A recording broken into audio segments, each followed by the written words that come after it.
हमारे साथ दो वरिष्ठ सहयोगी मौजूद हैं। हमारे साथ कर्नाटक से जुड़ रहे हैं निहाल कुदवई और स्टूडियो में मेरे साथ हैं अखिलेश शर्मा। अखिलेश जी, पहले मैं यहाँ पर आपके पास आना चाहूंगी। यहाँ पर साफ तौर पर मल्लिकार्जुन खड़गे की प्रतिक्रिया हमने अपने दर्शकों को दिखाई, वो बचाव की मुद्रा में नजर आ रहे हैं। अगर आपके घोषणा पत्र में ये बात थी तो कहीं ना कहीं आप उस पर कायम होते, आप रहते उस चीज पर, लेकिन वो कह रहे हैं कि वो जो मैनिफेस्टो कमेटी थी उसका डिसीजन था कि आप पूरे देश में लागू करेंगे, उस बात से वो बचते हुए नजर आए। तो बैठे बिठाए एक मुद्दा कांग्रेस ने बीजेपी को दे दिया, और वो भी हर बार की तरह ठीक चुनाव से पहले।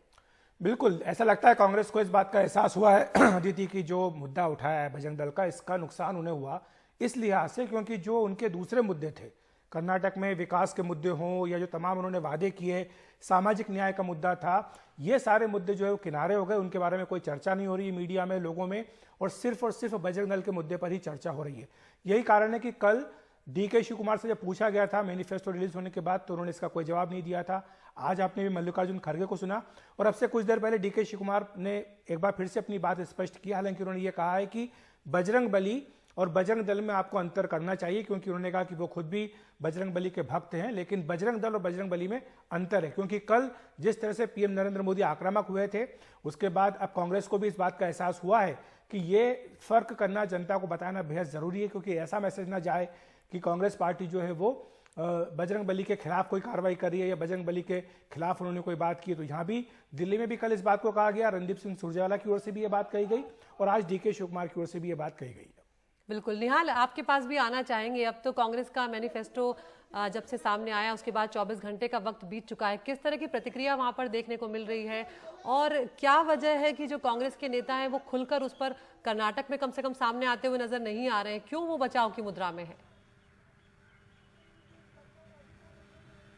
देखिए, ये जो मामला है आरएसएस और बजरंग दल, इसको लेकर के कांग्रेस के जितने भी नेता हैं विधानसभा के अंदर, विधानसभा सत्र के बाहर, और कई बार ऑन रिकॉर्ड इस तरह की बयानबाजी वो कर चुके हैं जो कुछ भी कांग्रेस के मैनिफेस्टो में इस बार दिख रहा है। यानी कांग्रेस के नेताओं का ये कहना है कि वो शुरू से ही पीएफआई और बजरंग दल पर प्रतिबंध की मांग कर रहे थे। एक संगठन पर लगा है, दूसरे पर नहीं लगा है। अगर उनका कहना है कि अगर उनकी सरकार बनती है, कानून का उल्लंघन होता है, तो वो सबको एक ही तराजू में रख करके तौलेंगे। इसी के बाद से यहाँ पर विवाद उठ खड़ा हुआ।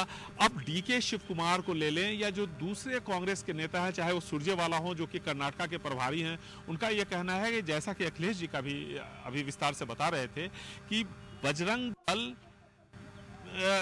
का सदस्य होना और लॉर्ड हनुमान, दोनों में बहुत फर्क है। दोनों को एक दूसरे से आप जोड़ के नहीं देख सकते हैं, और दोनों तरफ से काफी, कांग्रेस और बीजेपी दोनों ही तरफ से आपको प्रतिक्रिया देखने को मिल रही है। आज बेंगलुरु में एक प्रदर्शन भी बजरंग दल की तरफ से किया गया, हालांकि छोटा ही प्रदर्शन था, लेकिन बजरंग दल के कार्यकर्ताओं ने वहां पर अपनी बात रखी। वो बड़ा एक आयोजन करना चाहते थे, शायद हमें जो जानकारी मिली है उसके मुताबिक पुलिस की तरफ से इजाजत नहीं मिली, और ऐसे में एक छोटा सा उन्होंने मैसूरू बैंक सर्कल में 15-20 लोग इकट्ठा हुए, उन्होंने नारेबाजी की, बाद में वो वहां से चले गए। तो कुल मिलाकर के कांग्रेस ये समझाने की कोशिश कर रही है कि बजरंग दल और लॉर्ड हनुमान, यानी हनुमान जी, दोनों में बहुत फर्क है। और डीके शिव कुमार का बयान आप सुनिए। डीके शिव कुमार जो कि प्रदेश कांग्रेस अध्यक्ष है, उनका यह कहना है कि वो खुद भी हनुमान जी के भक्त हैं, और कर्नाटका के लोगों को पता है कि हनुमान जी कौन है, हनुमान जी और बजरंग दल क्या है। तो बजरंग दल, कांग्रेस, बीजेपी और इनके बीच में आपस में टकराव बहुत पुराना है। और अभी देखिए, हाल ही में शिवमोगा में जब एक हत्या हुई थी बीजेपी के कार्यकर्ता, विश्व हिंदू परिषद के कार्यकर्ता हर्षा की, उस वक्त भी ये मामला काफी चर्चा में आया था। तो कुल मिलाकर के ये जो यहाँ पर एक तरह से कॉन्फ्लिक्ट होता रहता है, लेकिन जिस तरह से ये मामला आगे सामने आया है, जिस तरह से एक मुद्दा बनता जा रहा है, ऐसे में महंगाई, बेरोजगारी, भ्रष्टाचार के मुद्दे दोनों तरफ से एक दूसरे पर बीजेपी और कांग्रेस लगा रही थी, ये सब पीछे छूटते हुए नजर आ रहे हैं फिलहाल। जी निहाल, आप बने रहिए हमारे साथ। अखिलेश, यहाँ पर हमने लेकिन दो दूसरे बयान भी सुने। हमने कमलनाथ को भी सुना जिन्होंने सुप्रीम कोर्ट का जिक्र किया कि सुप्रीम कोर्ट ने खुद कहा है कि नफरत फैलाने वाले संगठन जो है उन पर बैन लगाना चाहिए। उधर हमने भूपेश बघेल को भी सुना, वो भी सख्ती से उस रुख पर कायम नजर आ रहे हैं। लेकिन जो राज्यों के जो नेता हैं उनकी जो स्टैंड है, वो जो स्टैंड ले रहे हैं, और मल्लिकार्जुन खड़गे या डीके शिव कुमार जो स्टैंड ले रहे हैं, उसमें इतना फर्क क्यों, और उसके पीछे की वजह क्या है? देखिए, बिल्कुल साफ बात यह है कि कर्नाटक में, जहां पर कि खासतौर से तटीय कर्नाटक है, वहां पर हिंदुत्व के मुद्दे बीजेपी प्रमुखता से उठाती आई है, और बीजेपी को इसका लाभ भी तटीय कर्नाटक में मिला है। और यही कारण है कि कर्नाटक में जो बीजेपी का मैनिफेस्टो भी आया अदिति, उसमें चाहे वो समान नागरिक संहिता की बात हो, चाहे एनआरसी की बात हो, ये वो सारे मुद्दे हैं जो कि बीजेपी के हिंदुत्व से जुड़े हुए हैं। इसके साथ ही मुस्लिम आरक्षण जो बीजेपी सरकार ने वहाँ पर खत्म किया और 4% था, उसको 2% वोकल लिंगायत समाज में बांट दिया, उसको भी बीजेपी अपनी एक प्रमुख उपलब्धि के तौर पर बता रही है। तो ये वो सारे मुद्दे जो ध्रुवीकरण की ओर पार्टी को लेकर के जाते हैं। लेकिन एक प्रश्न ये उठा था कल कि जब ये आपने किया है कर्नाटक में, कांग्रेस पार्टी ने वादा किया कि हम बजरंग दल पर प्रतिबंध लगाएंगे, तो जहां पर आपकी सरकारें हैं, छत्तीसगढ़ में, राजस्थान में, वहां पर तो आपकी सरकार है, तो वहां पे आप लगा के दिखाते क्यों नहीं? ये सवाल कल पूछा गया। तो यही कारण है कि आज एक बार फिर से जो कि मध्य प्रदेश के गृह मंत्री हैं, उन्होंने नरोत्तम मिश्र, उन्होंने कमलनाथ को पत्र लिखकर पूछा कि आपका क्या स्टैंड है बजरंग दल के ऊपर, बताइए। और यही सवाल जो है बघेल जो छत्तीसगढ़ के मुख्यमंत्री, उनके सामने भी उठाया गया। लेकिन एक बात यहाँ पर देखने की होगी, दिग्विजय सिंह जो कि सबसे ज्यादा मुखर रहते हैं कांग्रेस पार्टी के ऐसे नेता जो संघ परिवार, वीएचपी, आरएसएस, बजरंग दल के खिलाफ सबसे ज्यादा बोलते हैं, जब भी उनसे पूछा जाता है कि आप इतना ज्यादा बोलते हैं कि हर समस्या के पीछे यही संगठन है, तो फिर इनके खिलाफ कार्रवाई क्यों नहीं करते हैं? जब आपकी सरकार थी यूपीए की, तब इन पर पाबंदी क्यों नहीं लगाई गई? या जब आप एमपी के सीएम थे तब आपने क्यों कार्रवाई नहीं की? तो उस पर वो ये कहते हैं कि जब भी इन पर प्रतिबंध लगाया जाता है तो वो इसका फायदा उठाते हैं और ज्यादा ताकतवर होकर के उभरते हैं। ये दिग्विजय सिंह की दलील है। तो कमलनाथ को उन्हीं से बात कर लेनी चाहिए कि आखिर इस पे लगाया जाए या न लगाया जाए। और जो बात कमलनाथ कह रहे हैं कि सुप्रीम कोर्ट ने कहा, सुप्रीम कोर्ट ने किसी संगठन का नाम तो नहीं लिया था। जब नफरती भाषण वाली बात जब आई थी तो सुप्रीम कोर्ट ने यह कहा था कि राज्य सरकारों को सियो मोटो कॉग्निजेंस लेकर के इस पे खिलाफ कार्रवाई करनी चाहिए, किसी शिकायत का इंतजार नहीं करना चाहिए। तो ठीक है, कमलनाथ अभी चूंकि विपक्ष में है, वो हो सकता है इस मुद्दे को लेकर आगे बढ़ें। और जब उनसे पूछा गया कि क्या कांग्रेस मध्य प्रदेश में भी यह वादा करेगी, तो उन्होंने कहा कि हमारी जो मैनिफेस्टो कमेटी वो इस पर तय करेगी। तो ये इतना आसान विषय नहीं है। ये एक ऐसा विषय है जो बीजेपी को, संघ परिवार को ताकतवर होने का मौका देता है, क्योंकि वो इस बात को, जैसा कि कल पीएम मोदी की तरफ से हमने सुना, जिसके बाद अब कांग्रेस वाले कह रहे हैं कि नहीं, बजरंगबली में और बजरंग दल में फर्क है, क्योंकि वो बात पीएम मोदी ने कही। उन्होंने कहा कि कांग्रेस पार्टी ने पहले भगवान श्री राम को ताले में बंद रखा और अब जो बजरंगबली की जय बोल रहे हैं उनको भी ताले में बंद रखने की बात कर रहे हैं। तो उन्होंने बड़ी चतुराई के साथ ये बात कही। लेकिन अब कांग्रेस को ये लग रहा है कि उन्होंने दोनों चीजों को एक साथ कर दिया। और रही बात पीएफआई की, तो आपको ये देखना होगा कि जब पिछले साल सितंबर में पीएफआई पर बैन लगाया गया था, तो कर्नाटक, गुजरात और यूपी 3 राज्य थे जहां से कि ये मांग आई थी कि पीएफआई पर बैन होना चाहिए।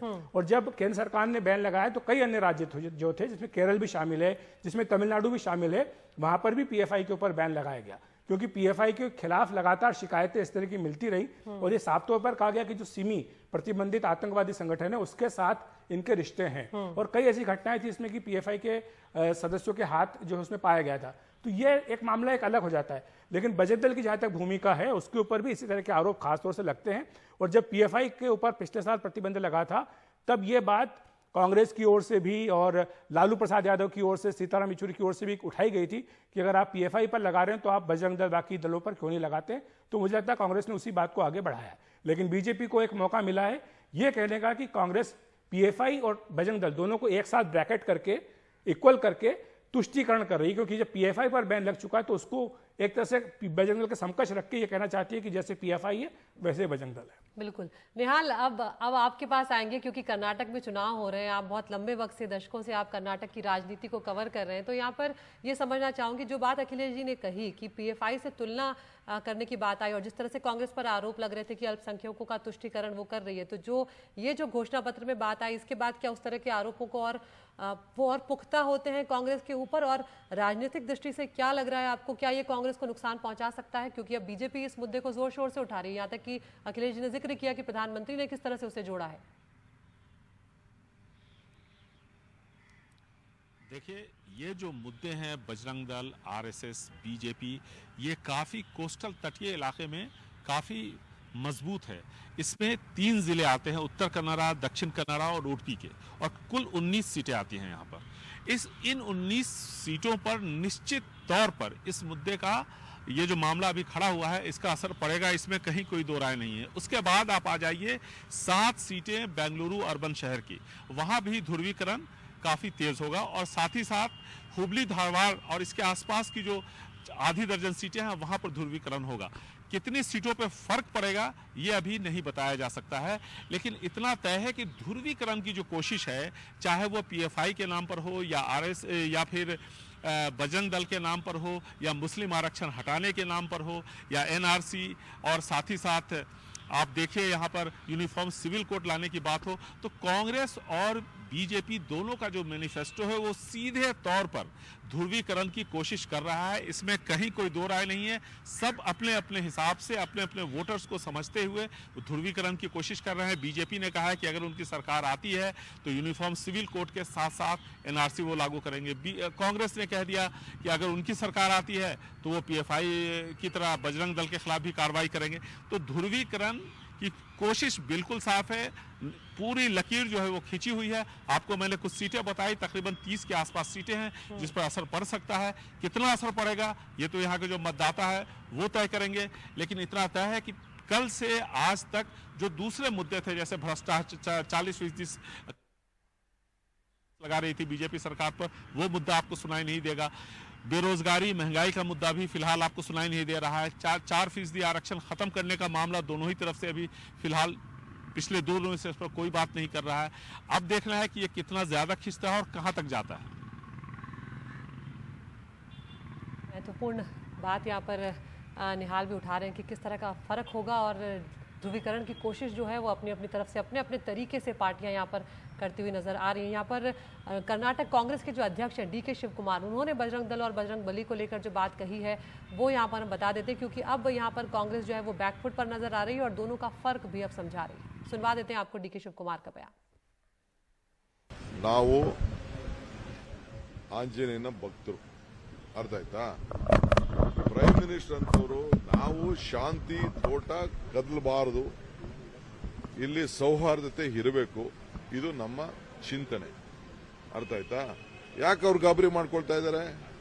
ಬಜರಂಗ್ ದಳ್ಗೂ ಹನುಮಂತಂಗೂ ಏನು ವ್ಯತ್ಯಾಸ? ಹನುಮಂತನೇ ಬೇರೆ, ಬಜರಂಗ್ ದಳನೇ ಬೇರೆ. It is outfit. ಏನು ಆಂಜನೇಯನ ಹೆಸರು ಇಟ್ಕೊಬಿಟ್ಟಾರೆ ಬಜರಂಗ್ ದಳ ಅಂತ. ಅವರು ಕಾನೂನಿನ ವ್ಯವಸ್ಥೆನ ಮಿಸ್ಯೂಸ್ ಮಾಡ್ತಾ ಇದ್ರು. ಕಾನೂನು ವ್ಯವಸ್ಥೆಯಲ್ಲಿ ಲಾ ಅಂಡ್ ಆರ್ಡರ್ ಪ್ರಾಬ್ಲಮ್ ಅಲ್ಲಿ ಅವ್ರದೇ ಆದಂತ ಮಾರಲ್ ಪೊಲೀಸಿಂಗ್ ಮಾಡ್ತಾ ಇದ್ರು. ಆ ವಿಚಾರದಲ್ಲಿ ನಾವು ಸ್ವಲ್ಪ ಗೌರವವಾಗಿ ಇರಬೇಕು ಅಂತ ನಮ್ಮ ಚಿಂತನೆ. ನಮ್ಮ ಲೈನ್ ಏನಿದೆ ಅದನ್ನ ಸರಿಯಾಗಿ ನೀವು ಓದಿ. तो यहाँ पर डीके शिव कुमार साफ तौर पर कह रहे हैं कि बजरंग दल और बजरंग बली अलग अलग हैं और कर्नाटक के लोग दोनों का फर्क समझते हैं। अखिलेश, यहाँ पर यही बात अब मैं आपसे पूछना चाहूंगी कि आपको क्या लग रहा है, ये जो मुद्दा है क्या ये वाकई में कांग्रेस को डैमेज कर सकता है? क्योंकि अब तक जिस तरह की खबरें आ रही हैं जमीन से, कांग्रेस अच्छी वहां पर स्थिति में नजर आ रही है कर्नाटक के चुनाव में। देखिए, परसेप्शन की लड़ाई होती है चुनाव में, एक बड़ी लड़ाई परसेप्शन की होती है। जब जैसा कि निहाल भी जिक्र कर रहे थे कि 40% कमीशन और ये जो मुद्दा भ्रष्टाचार का एक बड़ा माहौल भी कांग्रेस ने बीजेपी के खिलाफ खड़ा किया था, उसमें बीजेपी ने कम से कम इस मुद्दे के जरिए छेद लगाने की पूरी कोशिश जरूर की है। देखिए, कई सारे मुद्दे जो कल मैनिफेस्टो में थे वो दब गए, जिनकी चर्चा नहीं हो रही है। आप जानते हैं कि राहुल गांधी जिक्र करके आए थे आरक्षण का प्रतिशत बढ़ाने का, 50% से 75% करने का कांग्रेस ने वादा किया। सामाजिक न्याय का एक बड़ा कदम है, उसकी कोई चर्चा नहीं की जा रही है। जो मुस्लिम आरक्षण 4% बीजेपी सरकार ने खत्म किया, उसको कांग्रेस ने बहाल करने का वादा किया था, उसकी चर्चा नहीं हो रही है। तो ये सारी चीजें कांग्रेस को भी अब समझ में आ रही है कि एक छोटा मुद्दा या एक लाइन जो जिक्र किया गया था उसको किस तरह से जो है इतना बड़ा मुद्दा बना दिया गया है। और इसलिए कांग्रेस के नेताओं को सफाई देते जो है समझ में नहीं आ रहा कि सफाई क्या दी जाए। और इसीलिए बार बार वो कह रहे हैं कि नहीं, बजरंग बली अलग है और बजरंग दल अलग है। लेकिन बीजेपी ने इसकी भी काट निकाली है। बीजेपी जो आपने शिवराज सिंह चौहान को सुना, और कल भी जो बीजेपी के प्रवक्ता यहाँ कह रहे थे कि ये वही यूपीए कांग्रेस है जो सुप्रीम कोर्ट में कह के आई थी कि भगवान राम का अस्तित्व हम नहीं मानते। तो वो अब लड़ाई जो है बजरंग बली से लेकर भगवान राम और फिर आगे कहाँ जाएगी, भी देखने की बात होगी। तो निहाल, बहुत बहुत शुक्रिया आपका, आप हमसे जुड़े। अखिलेश जी, आपका भी शुक्रिया। यहाँ